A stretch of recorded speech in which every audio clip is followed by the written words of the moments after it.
آدم خور ہمیں بھی نہیں چھوڑنے والے تھے، ایک ایک کر کے ہمارے ساتھی ختم ہو کے ہم دونوں بچ گئے۔ اتنا ہی بولا کہ رضا نے خیمے کی طرف سے آہٹ سنی، تم یہاں سے بھاگ جاؤ ورنہ یہ لوگ تمہیں بھی نہیں چھوڑیں گے۔ نوجوان نے خوف سے زرد پڑتے ہوئے اس سے کہا، مگر تم لوگ زندہ کیسے بچ گئے؟ رضا نے جاڑی میں چھپتے چھپاتے ہوئے سرگوشی کی۔ تب تک آہٹ کی آواز بھی آنی بند ہو چکی تھی۔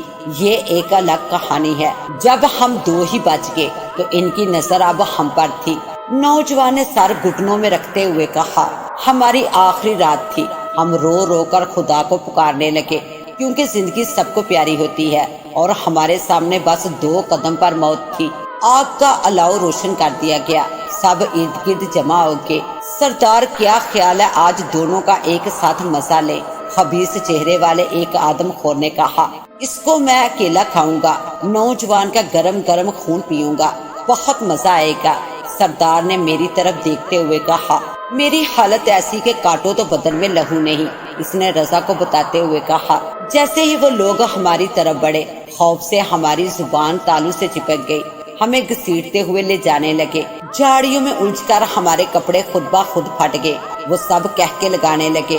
جیسے ہی انہوں نے ہمیں مارنے کے لیے ہتھیار ہاتھ میں اٹھا کے فضا میں بلند کیا تو اچانک سردار چیخ اٹھا، رک جاؤ، مت مارو ان کو۔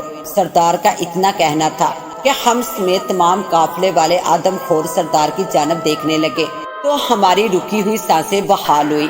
سب حیرانگی سے سردار کو تکنے لگے جو ہمیں بری طرح گھور رہا تھا، مگر سردار آج تک ہم نے کسی شکار کو ہاتھ سے جانے نہیں دیا۔ سب نے ایک آواز میں ہو کر کہا، سردار جو ہمیں گھور رہا تھا۔ سب کی طرف دیکھتے ہوئے گویا ہوا، نامراد ان کے جسم کی طرف غور سے دیکھو، تمہیں دکھائی کیوں نہیں دے رہا؟ سردار کا اتنا کہنا تھا کہ سب کی نظریں ہماری طرف اٹھ گئی۔ ہماری سمجھ سے باہر تھا کہ ایسا کیا دیکھا ہم میں۔ رسیوں میں جکڑے انسان نے آگے بولنے کی کوشش کی تو سامنے سے آتے سردار کے آدمی کو دیکھ کر چپ ہو گیا تو رضا سمجھ گیا کہ کوئی گڑبڑ ہے۔ تینوں اس آدمی کو دیکھ کر سوتا بن گئے۔ اندھیرا ہونے کے باعث وہ دیکھ ہی نہ سکا کہ تینوں ایک ساتھ کیے ہیں۔ جب تینوں کو اطمینان ہو گیا کہ وہ چلا گیا ہے تو نوجوان پھر سے بولنے لگا۔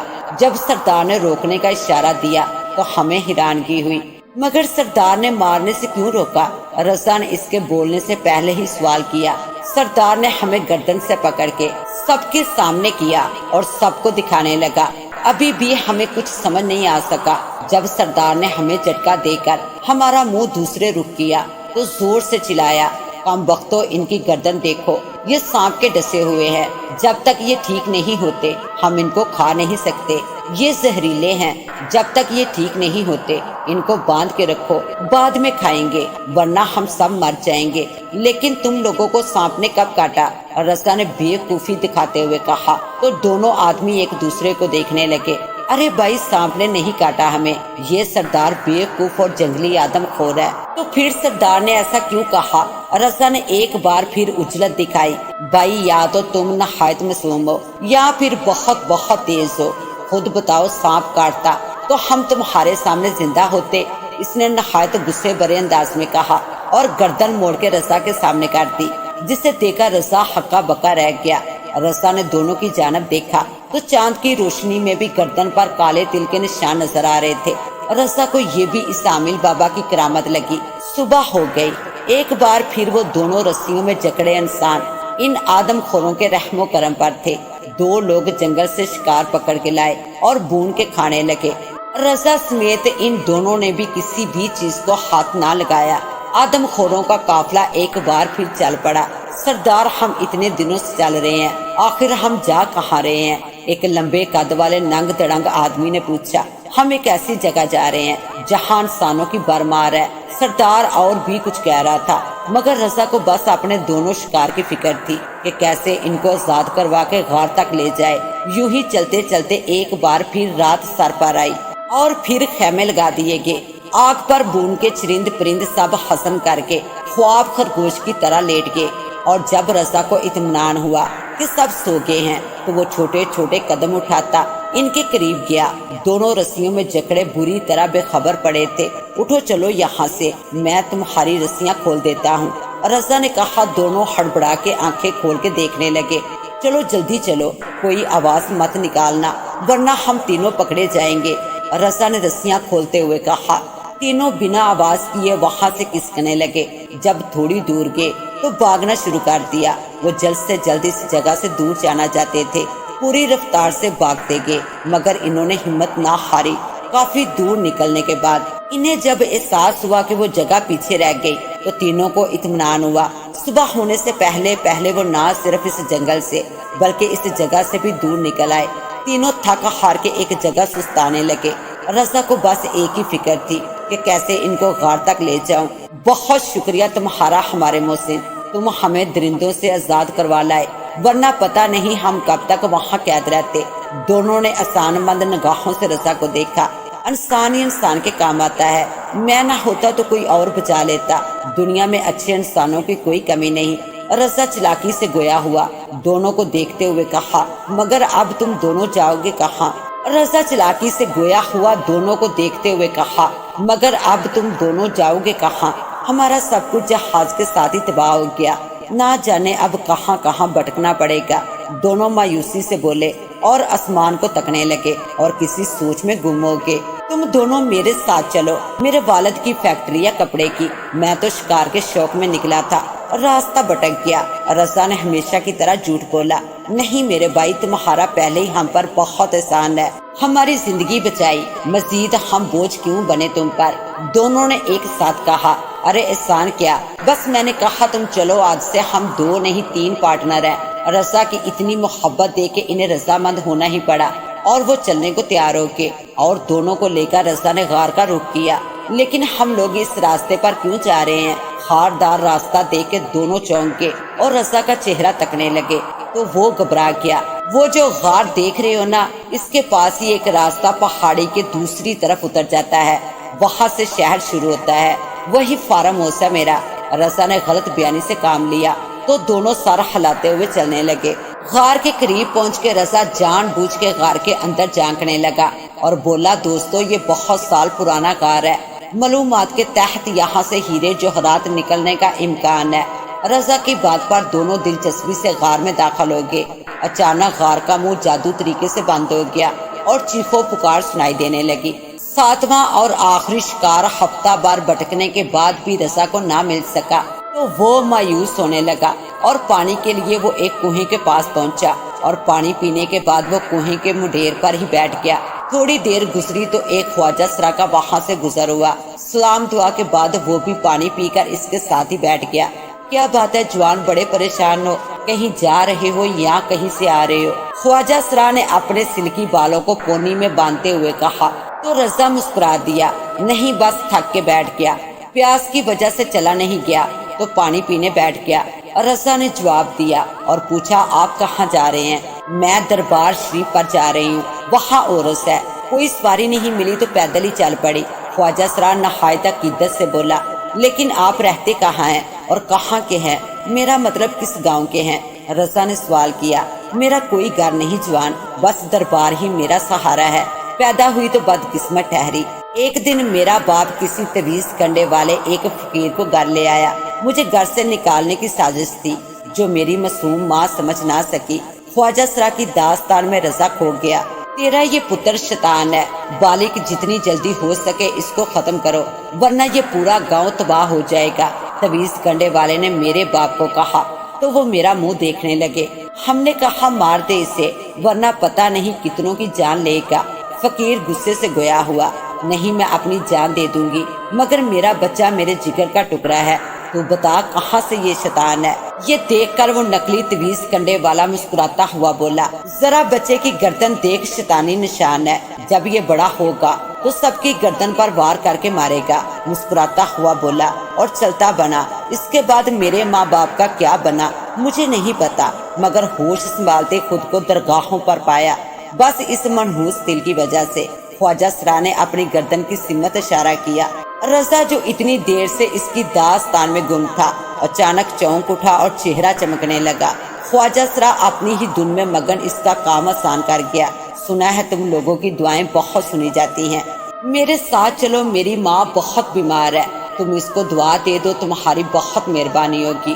چلو اسی بہانے ہو سکتا ہے مجھے میرے ماں باپ مل جائیں، میں تمہاری ماں کے پاس چلتا ہوں۔ خدا شاید مجھے میری ماں سے ملوا دے۔ خواجہ سرا اٹھتے ہوئے بولا۔ رضا ایک دم حیران ہوا، اسے امید نہیں تھی کام اتنی آسانی سے ہو جائے گا، خواجہ سرا اتنی جلدی مان جائے گا۔ وہ ایک دم خوش ہو کر اس کے ہاتھ چومنے لگا اور بولا تمہارا یہ احسان میں ہمیشہ یاد رکھوں گا۔ خواجہ سرا مسکرا کے ساتھ چلنے لگا۔ چلتے چلتے اچانک خواجہ سرا گر کے بے ہوش ہو گیا۔ رضا بہت دیر اسے ہوش میں لانے کی کوشش کرتا رہا مگر ناکام رہا۔ مجھے لگتا ہے اس کو ایسے ہی اٹھا لینا چاہیے، مجھے اپنی منزل تک جانا ہے، آج آخری رات ہے، پھر میں سب کچھ پالوں گا، رضا خود سے بولا اور خواجہ سرا کو کندھے پر اٹھا لیا۔ غار میں آج بہت اندھیرا تھا، پچھلی راتوں کا چاند جیسے کہیں سو گیا تھا۔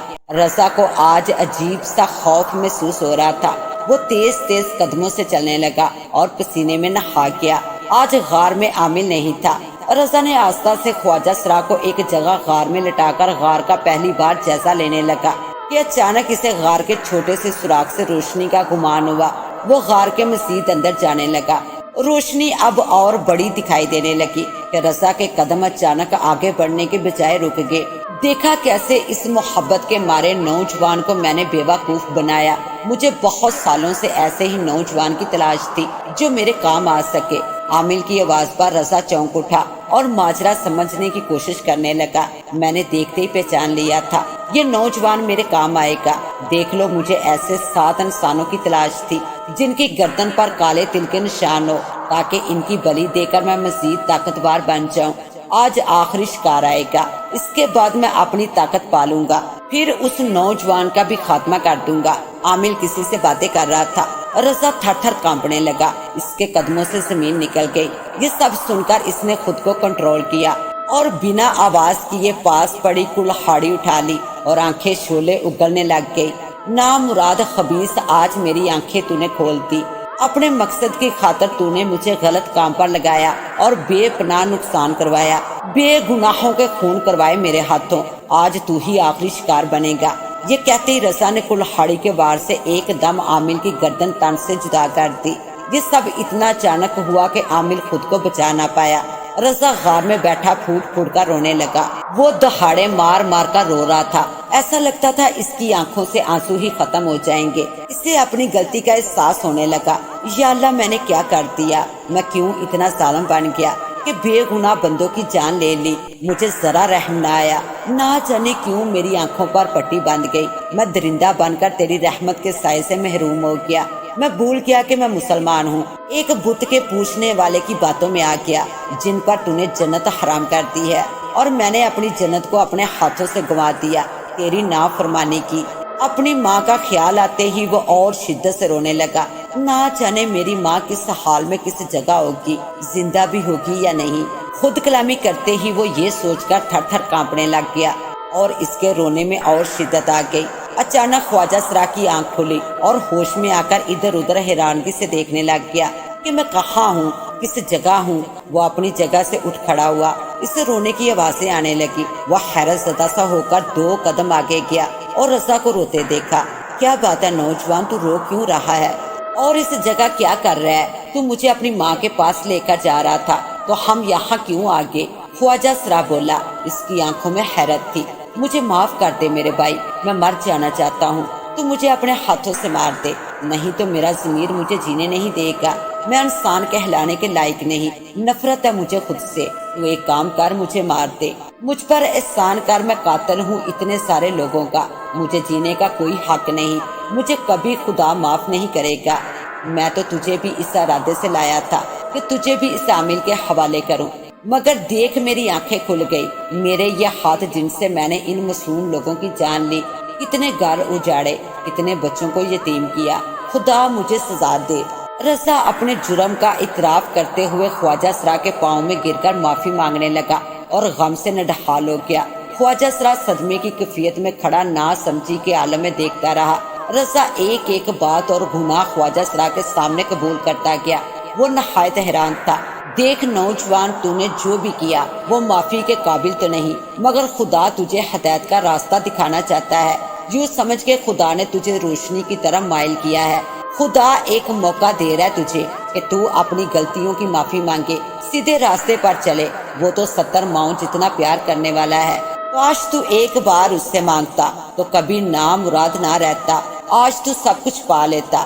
تو یہ کیوں بھول گیا کہ وہ پاک ذات ہے، ان کو بھی نوازتا ہے جو شیطانوں کے ساتھ ملے ہیں۔